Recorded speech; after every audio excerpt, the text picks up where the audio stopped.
26 मार्च 1971 को पाकिस्तानी आर्मी के द्वारा लॉन्च किया गया ईस्ट पाकिस्तान यानी आज के बांग्लादेश में एक ऐसा ऑपरेशन जिस ऑपरेशन ने बांग्लादेश के इतिहास को पूरी तरह बदल कर रख दिया और इस ऑपरेशन का नाम था ऑपरेशन सर्चलाइट। 26 मार्च 1971 से 20 मई 1971 तक चलने वाले इस ऑपरेशन में लगभग 2 लाख लोगों की डेथ हो गई और इस ऑपरेशन के कुछ ऐसे परिणाम सामने आए जो बांग्लादेश के इतिहास में कभी भुलाए नहीं जा सकते। तो दोस्तों आज की वीडियो में बात करेंगे ऑपरेशन सर्चलाइट के बारे में फुल डिटेल में। लेकिन वीडियो में आगे बढ़ने से पहले अगर आपने अभी तक हमारा चैनल सब्सक्राइब और वीडियो को लाइक नहीं किया है तो चैनल को सब्सक्राइब और वीडियो को लाइक जरूर करें।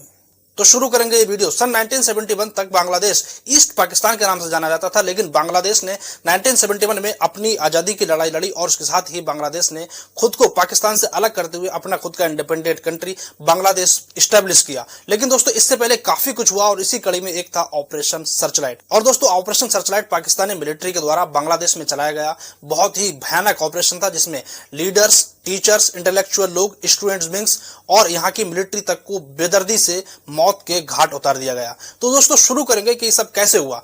1971 में ईस्ट पाकिस्तान और वेस्ट पाकिस्तान दोनों एक हुआ करते थे। ईस्ट पाकिस्तान जो आज का बांग्लादेश है, यहाँ की एक लोकल पार्टी थी अवामी लीग। अवामी लीग 1971 में अपने फेवर में इलेक्शन जीत जाती है और वेस्ट पाकिस्तान यानी आज के पाकिस्तान से ये डिमांड करती है कि हमें पावर का ट्रांसफर कर दिया जाए, यानी हम अपना अलग राज्य चाहते हैं और इसको प्यार से हमारे हाथ में सत्ता दे दी जाए। लेकिन वेस्ट पाकिस्तानी गवर्नमेंट ये करने से इनकार कर देती है क्योंकि कोई भी अपने देश को डिवाइड नहीं करना चाहता। लेकिन बांग्लादेशी लोग अपनी मांगों पर अड़े हुए थे और ये अपनी कुछ मांगों के साथ अपनी एक अलग कंट्री चाहते थे। दोस्तों बांग्लादेश बेस्ड अवामी लीग पार्टी इस इलेक्शन को जीत जाती है और जब पाकिस्तान की गवर्नमेंट के द्वारा इनकी मांग को ठुकरा दिया जाता है कि हम आपको ये पावर नहीं दे सकते, उस समय क्या होता है कि बांग्लादेश में कुछ बिहारी माइनॉरिटीज के लोग रहते थे जो हमेशा वेस्ट पाकिस्तान और वेस्ट पाकिस्तान की मिलिट्री को सपोर्ट करते थे।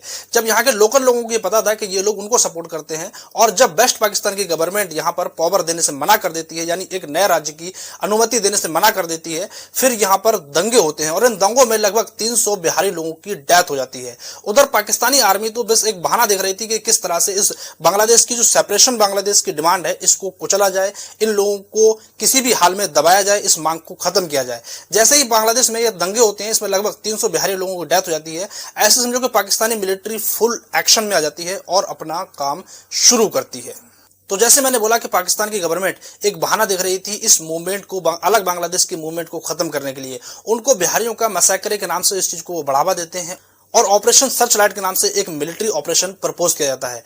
और इस मिलिट्री ऑपरेशन का एक ही मोटिव था कि किसी भी तरह से इस मूवमेंट को खत्म किया जाए। इसके लिए ज्यादा से ज्यादा गिरफ्तारी और जो लोग गिरफ्तार नहीं होना चाहते या जो लोग डिफेंड करेंगे उनको ज्यादा से ज्यादा कत्लेआम। और इस कड़ी में सबसे ज्यादा लोगों की डेथ होनी थी वो थे नेता लोग और पॉलिटिशियंस, स्टूडेंट विंग और इंटेलेक्चुअल लोग और टीचर्स और यूनिवर्सिटी के प्रोफेसर्स। और दोस्तों वेस्ट पाकिस्तान यानी आज के पाकिस्तान का ये प्रपोजल जब ईस्ट पाकिस्तान यानी आज के बांग्लादेश के गवर्नर, उस समय के गवर्नर सैयद अहसन के पास आता है तो वे इस बात से सहमत नहीं होते हैं। लेकिन उनकी सहमति मायने नहीं रखती और उनको वेस्ट पाकिस्तान यानी आज के पाकिस्तान गवर्नमेंट के द्वारा वहां से हटा दिया जाता है। उनकी जगह पर दोस्तों दूसरे गवर्नर की नियुक्ति की जाती है जनरल साहबजादा याकूब खान। जनरल साहबजादा याकूब खान का भी सेम नजरिया था इस चीज को देखते हुए और वो अपने इस ऑपरेशन को लागू ना करने के लिए अपने पद से रिजाइन देकर पीछे हट जाते हैं और उनकी जगह पर फिर तीसरे गवर्नर को नियुक्त किया जाता है जनरल टीका खान। और दोस्तों जनरल टीका खान और जनरल राव फरमान अली, और दोस्तों जनरल टीका खान और जनरल राव फरमान अली ये वो दो लोग हैं जिनको ऑपरेशन सर्चलाइट का द बचर ऑफ ऑपरेशन सर्चलाइट के नाम से जाना जाता है। इन्हीं दोनों ने पूरा ऑपरेशन प्लान किया, पूरे ऑपरेशन को एग्जीक्यूट किया। और दोस्तों आप बात करेंगे इस ऑपरेशन के की पॉइंट्स के बारे में। इसका मेन की पॉइंट्स था कि एक साथ पूरे बांग्लादेश में ये ऑपरेशन लागू होना चाहिए और इसका दूसरा की पॉइंट्स था कि ये ज्यादा से ज्यादा political leaders, student wing, intellectual लोग, प्रोफेसर्स, यूनिवर्सिटी टीचर्स, लॉयर्स, इन लोगों को गिरफ्तार करना और उनको खत्म करना। और तीसरा था कि इंटरनेशनल लेवल पर पूरी दुनिया से कट करना, सप्लाई कट करना। और इस ऑपरेशन का मेन टारगेट था ढाका यूनिवर्सिटी को सर्च करना, उसको कंट्रोल करना। और इसका एक की पॉइंट्स ये भी था कि इसमें पाकिस्तानी आर्मी में जो बंगाली ट्रूप्स हैं उन लोगों से हथियार लिए जाए, उनको न्यूट्रल किया जाए, उनके हथियार सीज किए जाए, उनको न्यूट्रल कर दिया जाए और ज्यादा से ज्यादा लोगों को इसमें अरेस्ट किया जाए। और 26 मार्च 1971 को ये ऑपरेशन लॉन्च किया जाता है और सबसे पहले शेख मुजीबुर रहमान यानी अवामी लीग पार्टी के मेन लीडर को गिरफ्तार करके वेस्ट पाकिस्तान की जेल में डाल दिया जाता है। और इसके बाद शुरू होता है ऑपरेशन सर्चलाइट। ऑपरेशन सर्चलाइट का नाम सिर्फ ऑपरेशन सर्चलाइट नहीं था, ये एक सिस्टमैटिक किलिंग थी बांग्लादेशी लोगों के खिलाफ।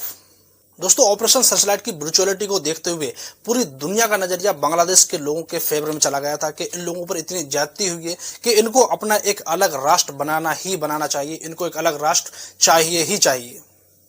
दोस्तों मैं आपके सामने कुछ डेटा रखूंगा जो ऑपरेशन सर्चलाइट और बांग्लादेश लिबरेशन वॉर से रिलेटेड है। ये डेटा कोई तुक्का नहीं है, ये बांग्लादेश की ऑफिशियल वेबसाइट से लिया गया डेटा है कि किस तरह बांग्लादेशी लोगों के ऊपर बर्बरता हुई, उनकी हत्याएं की गई।